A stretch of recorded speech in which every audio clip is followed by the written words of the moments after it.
माझा नमस्कार. इथं उपस्थित असलेले सर्व थोर मंडळींना माझा प्रणाम. हे पुस्तक आता जे रिलीज झालेलं आहे, ज्या थोर व्यक्तींच्या हस्ते झालेले, ते मला कल्पनाही नव्हती की असं कधी होईल माझ्या आयुष्यात म्हणून. प्रसाद महाडकर, नरेंद्र हेटे, अमय हेटे, मंजिरी हेटे, प्रियंका जॉनी आणि आशिष शेलार या लोकांनी खूप खूप जीवाच्या बाहेर जाऊन प्रयत्न करून हे पुस्तक आज बाहेर म्हणजे रिलीज केलेलं आहे. गौतम राजाध्यक्ष आणि यशवंत देव या लोकांना, या दोघांना हे त्यांनी अर्पण केलेलं आहे.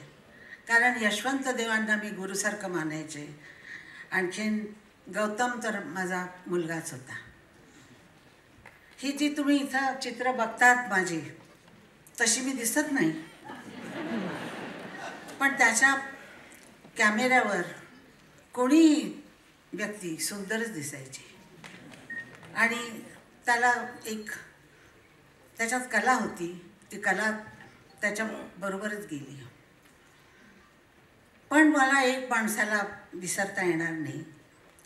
त्या माणसाचं कोणी नाव घेत नाही, पण मला माहीत आहे मिकी कॉन्ट्रॅक्टर नावाचे जे मेकअप मॅन आहेत, अजूनही ते आहेत आणि सर्व हिरोईन्स त्यांच्याकडं मेकअप करून घेतात. गौतम राज्याध्यक्षांनी माझ्या ज्यावेळेला बोलवलं पहिल्यांदा फोटोसाठी म्हणून, तर मी गेले आणि ते म्हणाले की मी सगळ्यांचे फोल्डर करतो, मी तुमच्यासाठी म्हणजे तुम्ही माझ्या आईसारख्या आहात वगैरे असं. तर त्यांनी सांगितलं मेकअप करावा लागेल. मेकअप केला. मेकअप ज्यावेळेला मिकीनं मला लावला तर मी त्याच्यावर रागवले, हे काय मडकं केलंस माझ्या तोंडाचं, काय तू काय काय फासलंस माझ्या. आशाताई प्लीज तुम्ही आता आरशात बघू नका, संपल्यानंतर तुम्ही बघा आणि नंतर मग पुसून टाका हवं तर, पण तुम्ही हे करा. म्हटलं बरं. त्याचा मेकअप संपला, त्याने केस केले, काहीतरी केलं त्यांनी सगळं, आणि मी वळून माझ्यासमोर आरसा त्याने आणला. म्हटलं ही कोण आहे. मी इतकी सुंदर दिसायला लागले होते.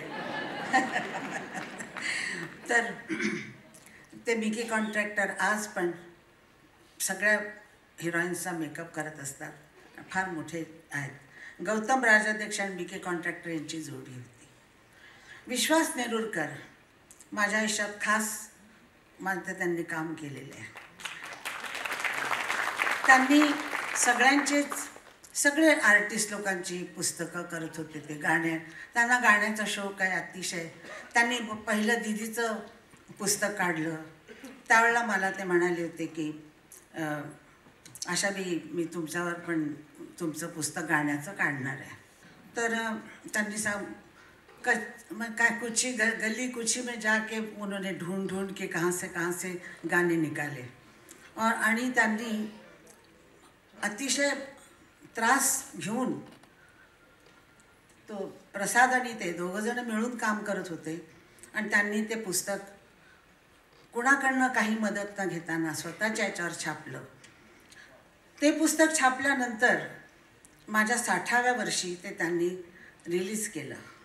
मी त्यावेळेला 60 वर्षाचे होते आणि त्यावेळेला 11,500 गाणी मी गालेले होते. मग त्यांनी यासाठी प्रयत्न सुरू केला की गिनीज ऑफ वर्ल्ड रेकॉर्डमध्ये, गिनीज बुकमध्ये माझं नाव यावं. कारण जगात सगळ्यात तर ते लोकांनी मंजूर करत नव्हते. लंडनवाले ते म्हणाले की नाही आम्ही हे काढूनच टाकलेलं आहे प्लेबॅक सिंगिंगचं वगैरे असं तसं. तर त्यांनी भांडण केलं माझ्यासाठी आणि त्या सांगितलं की रेकॉर्डेड व्हॉईस आहे. ते म्हणाले आम्ही असंच घालतो की ते जास्त गालेले आहेत वगैरे. नाही, रेकॉर्डेड व्हॉईस आहे. तर गिनीज ऑफ वर्ल्ड रेकॉर्डमध्ये माझं नाव आलं आणि त्याचं मला सर्टिफिकेट दिलं त्या लोकांनी. जगात सर्वात रेकॉर्ड माझा व्हॉईस आहे असं ते म्हणतात. तुमच्याकडं माझा आवाज, कुणाचाही आवाज कसा पोचला असता जर रेकॉर्डिस्ट नसते. प्रमोद घैसास, मिनू कात्रक, विजय दयाल, भन्साली असे खूप खूप लोक होऊन गेले आणि अजून आहेत काही लोक. आणि एका ट्रॅकवर मी जे पहिलं गाणं गाले, मी त्यांचे आभार मानते. रायटर्स, म्युझिक डायरेक्टर्स, सारे साथ काम करणारे माझे टेक्निशियन्स, मी त्यांचा मनापासून आभार मानते आणि अतिशय त्यांना जे आहेत त्यांना आशीर्वाद देते आणि जे नाहीत त्यांना प्रणाम करते, अगदी प्रेमाचा प्रणाम करते. या वयात मी बोलले नाही तर परत कधी बोलणार आहे, तर त्यावेळेस तुम्ही माझा सहनशक्ती तुमची वाढवा. मैं यहाँ तक कैसे पहुँची हूँ. काय होतं ना की हिंदी मराठीमध्ये माझा असा घोटाळा होतो की मराठी बोलताना हिंदी माणसांचं नाव आलं की हिंदीमध्ये सुरू करते मी, असं मला न कळत होतं. मी लिहिताना असंच करते. मैं यहाँ तक कैसे पहुँची. तुम्ही बायकांनी, महाराष्ट्रीयन बायकांनी मला प्लेबॅक सिंगर बनवलं. पहिलं गाणं जे तुम्ही गालात माझं, ते गाणं तुम्ही गालात. खेड्यापाड्यामध्ये बायका गाल्या, जात्यावर ओळा पण म्हटावा तसं ते गाणं त्यांनी गालं. ते होतं बाळा जो जो रे, बाळा जो जो रे, पापणीच्या पंखात झोपू दे डोळ्यांची पाखरे, बाळा जो जो रे. या गाण्यानंतर मला हिंदी गाणी पण मिळायला लागली. तर आशा भोसले नावाची गायिका आहे आणि मराठीमध्ये तिचं गाणं खूप खूप चाललेलं आहे. मला असं भीती वाटते इथं.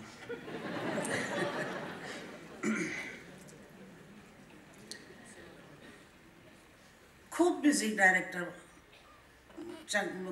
डायरेक्टरांच्याकडे मी गाले, पण काही म्युझिक डायरेक्टर माझ्या गाण्यावर असे प्रयोग करत होते, माझ्या आवाजावर प्रयोग करत होते. त्याच्यामध्ये मी गायिका बनत होते. मी काही गायिका नव्हते, नवीन मुलगी होते. मी गायिका बनत होते. त्यांचे माझ्या मनावर जे, आवाजावर जे परिणाम होत होते त्याच्यामध्ये आहेत. पहिल्यांदा सुधीर फडकेंच्याकडं गायला मला अतिशय म्हणजे सुरुवातीला खूप त्रास झाला. त्यांचं गाणंच असं होतं. आता साधं गायचं म्हटलं की का रे दुरावा, का रे अबोला, अपराध माझा असा काय झाला. नाही, ह्या टाळ्या साध्या गाण्याला आहेत, जसं सगळे गातात तसं. पण फडके साहेब कसे गात होते. का रे दुरावा, का रे अबोला, अपराध माझा असा काय झाला.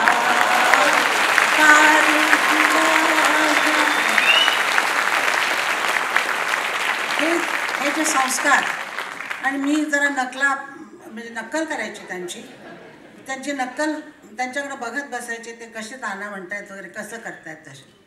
आणि त्याच्यामध्ये मी शिकत होते आणि मी आत्तापर्यंत पण शिकते आहे. नेहमी मी काय म्हणतात त्याला, शिक्षण घेणाऱ्याला काय म्हणतात, हां, तशी मी अजूनपर्यंत आहे. मला त्यांचं अतिशय स्वभाव आणि त्यांचं जे वागणं होतं मला फार आवडायचे ते. मी त्यांना सांगितलं एकदा की देवसाहेब मला जरा गाणं शिकवता का. हसायला लागले. हा हा हा हा. काय आशाबाई, तुम्ही एवढ्या मोठ्या गाणाऱ्या आहेत, तुम्ही माझ्याकडं काय शिकणार? म्हटलं नाही, शिकायचं आहे मला, तुम्ही सांगा ना मला. म्हणाले म्हणा सा. मी म्हटलं सा. डोळ्यांनी सा म्हणताय का? डोळे उघडा बघू. मग नंतर म्हणाले सा रे गा म असं म्हटलं म्हणा. तर मी असं केलं सा रे गा म. हाताने सा रे गा म गाता का तुम्ही? गळ्याने गाताय. मग तुम्ही हात का हलवताय? कशाला तोंड वाकडी करताय? कशाला आठ्या घालताय? आठ्या घालायचं कारणच काय आहे तुम्हाला? तुमचा गळा गाताय, तुम्ही पोटापासून गाताय. हे त्यांच्यापासून शिकायला मिळालं, पण इतकं म्हणजे करता आलं नाही, पण फार उशिरा शिकली ती गोष्ट म्हणून. पण त्यांचं गाणं कसं होतं की विसरशील खास मला, सुरूंच झाला मला. विसरशील खास मला दृष्टियाड होता, विसरशील खास मला. तर ते असे सरळ गायचे आणि आवाज एकदम इथून काढून गायचे. विसरशील खास मला असं म्हटलं की जरा चांगलं ह्याच्याने म्हणा की. आम्ही म्हटलं की असंच गायला पाहिजे माईकवर. तुम्हाला गंमत सांगते, 2 म्युझिक डायरेक्टर एकमेकासमोर आले. ते म्हणजे देवसाहेब आणखीन फडके साहेब. फडके साहेबांना डुएट गायचं होतं माझ्याबरोबर, म्हणजे ते ॲज अ प्लेबॅक सिंगर ते येणार होते. आणि देवसाहेबांच्यासमोर देवसाहेबांनी त्यांना गाणं शिकवलं. तू नजरेने हो म्हटले पर वरमाळा पडणार कधी,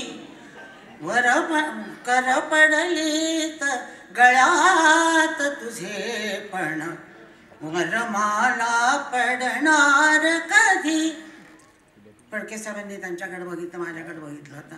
आणि ते म्हणाले की तू नजरेने हो म्हटले पण वरमाळा पडणार कधी, कर पडलेत गळ्यात तुझे पण वरमाळा पडणार कधी. देवसाहेब म्हणाले हे असं नाही गायचं, माझ्यासारखं गा बघूया. म्हणाले फडके साहेब म्हणाले देवसाहेब सहन करून घ्या या गाण्यामध्ये असं. अशी मजा. माझं भाग्य फार थोर, माझं नशीब खूप चांगलं. मी स्वातंत्र्यवीर सावरकरांना भेटले होते. ते आमच्या वडिलांचे मित्र होते. आम्ही लहान होतो त्यावेळेला सांगलीला आमच्या घरासमोर त्यांनी चटाया घातल्या आणि पत्रावळ्या ठेवल्या. जवळजवळ 100 लोक, शेड्यूल जातीचे सगळे लोक आलेले होते, सगळे लोक. त्याच्यामध्ये बसून माझ्या वडिलांनी आणि सावरकरांनी जेवण जेवले. माझी आई माझ्या वडिलांशी 3 दिवस बोलली नव्हती, कारण ती पुष्कळ ब्राह्मणासारखी होती.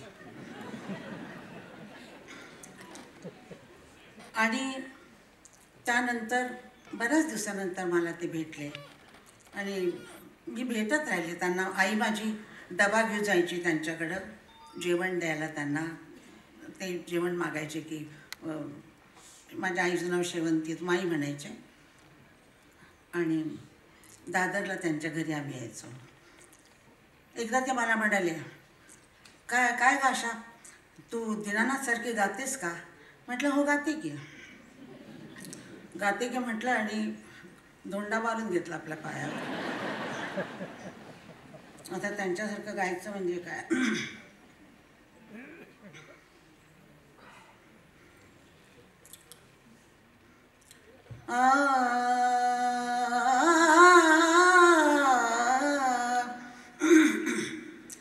परवशता पाश दैवी ज्यांच्या गळा लागला, परवशता पाश दैवी ज्याच्या गळा लागला, ज्याच्या गळा लागला, हो गळा लागला, परवशता पाश दैवी ज्याच्या गळा लागला.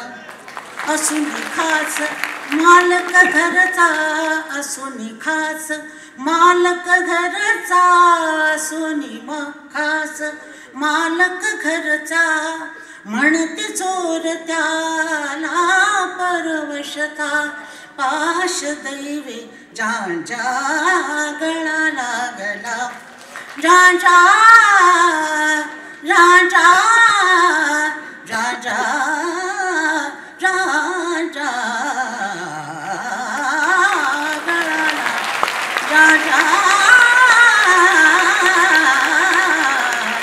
गळाला गळा गळाला. माझ्या पाठीवर थोपटलं त्यांनी आणि सांगितलं अजून प्रॅक्टिस केली पाहिजे वडिलांचं गाण्यासाठी.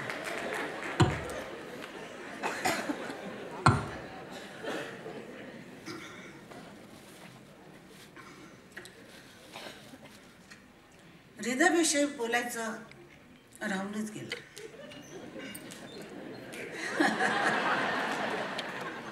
हृदयाला मी मोठा केलाय, पण तो माझ्याकडं 56मध्ये आला.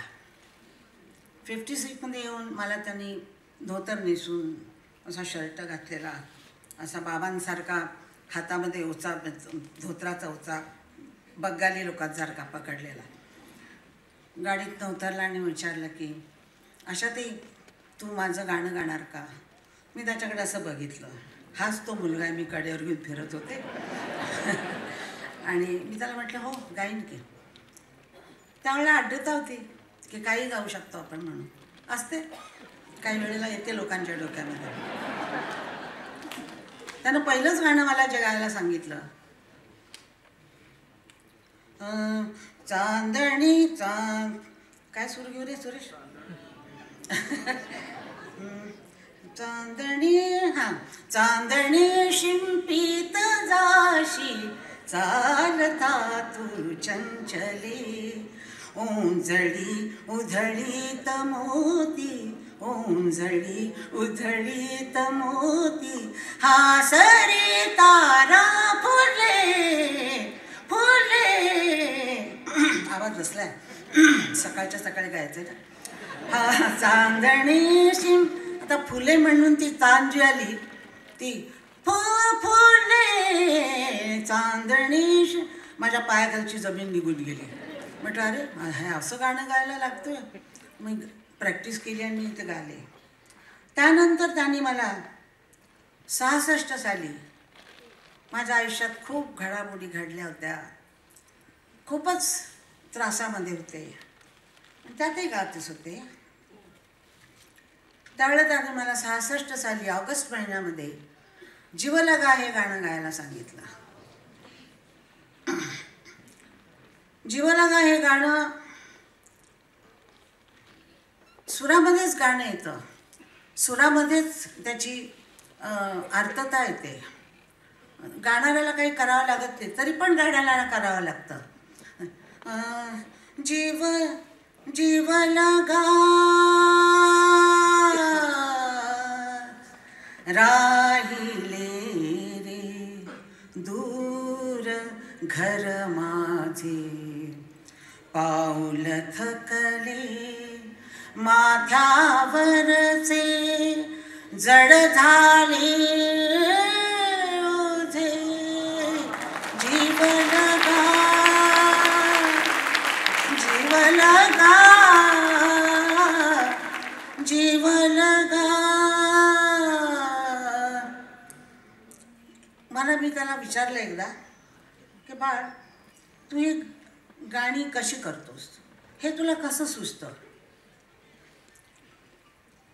केव्हा तरी पहाटे, हे गझल आहे, ही मराठीची गझल आहे. ती त्यानं गझल इतकी सुंदर केलेली आहे की मला नेहमी प्रश्न पडतो की हे म्युझिक डायरेक्टरना सुचतं कसं, आपल्याला का सुचत नाही. आपल्याला फक्त गाता येतं, सुचत का नाही. आता ते बघा, केव्हा तरी पहाटे, आता बुरचलमध्ये आहे ना, केव्हा तरी पहाटे मला चहा मिळाला होता. केव्हा तरी पहाटे उलटून, आता तान उलटून मागं येते बघा. उलटून रात गेली, उलटून रात गेली. हे कसं समजलं त्याला? तानेमधनं उलटला तो. म्युझिक डायरेक्टर इथं बसलेले आहेत आणि गाणारे सगळे बसलेले आहेत, तर त्यांना कळू शकतं की गाण्यामध्ये त्यांनी दाखवले की उलटून रात्री. हे कसं सुचतं तुला? कळले मला न केव्हा आवाज चांदण्याचे, कळले मला न केव्हा आवाज चांदण्याचे. आकाश तारकांचे उचलून रात गेली, आकाश तारकांचे. ह्या वस्तू या चाली कशा बनवतात, हे कसं सुचतं या लोकांना. म्हणून बाळ, मी तुला सांभाळलं म्हणून तू अशा चाली सुंदर केलीस.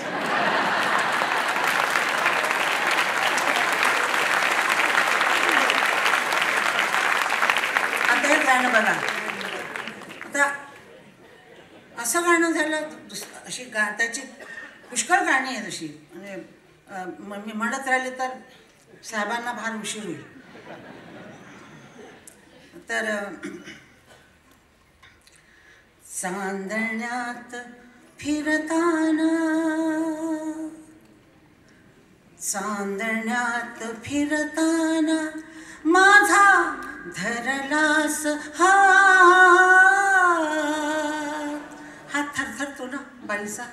चांदण्यात हात तुम्ही धरला तर काय होईल? चांदण्यात फिरताना माझा धरलास हात, सखया रे आवरही सावरही चांदरात, चांदरात, चांदरात, चांदरात. हे गाणं इतकं मोठा कॉर्डवर आहे, इंग्लिश कॉर्डवर गाणं हे आहे. आणि हे त्यांनी कसं बनवलं हे मला माहिती नाही आहे. प्रत्येक माणसाला काहीतरी इन्स्पिरेशन असावं लागतं. एक मशाल जळत असते आर्टिस्टच्या हृदयामध्ये, आणि ती हृदयातली मशाल विझली नाही पाहिजे.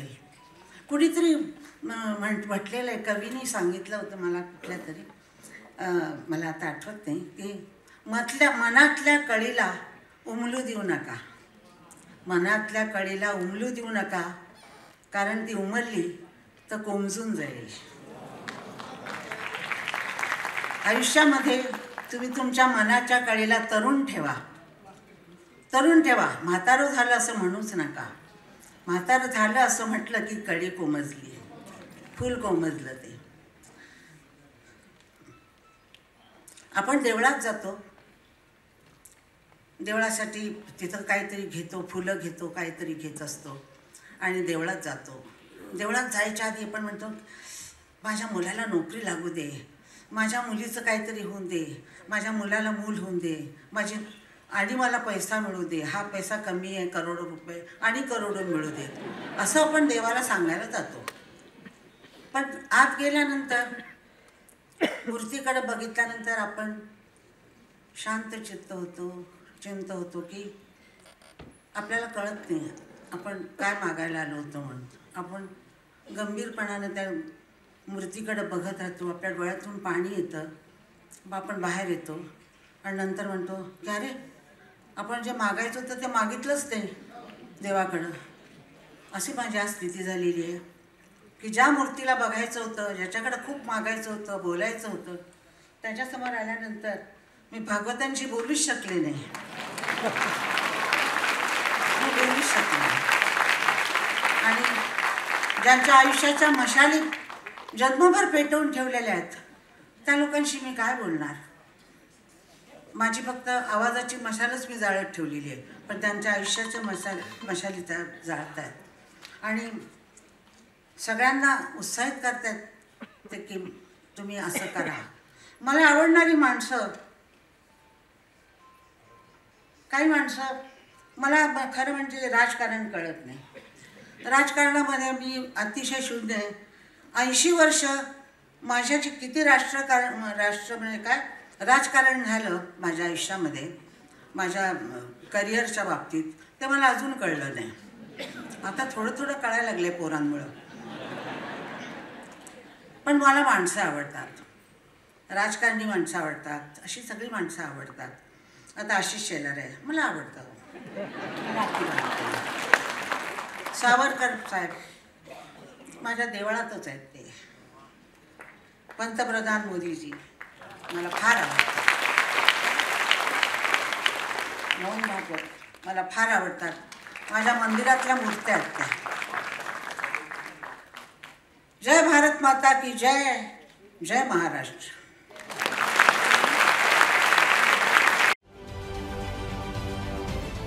महाराष्ट्रातील सर्व बातम्यांचे विश्वासार्ह व्यासपीठ. सकाळच्या सर्व सोशल मीडिया प्लॅटफॉर्मला लाईक, फॉलो आणि सबस्क्राईब करा. तसंच सर्व नोटिफिकेशनसाठी बेल आयकॉन प्रेस करायला विसरू नका.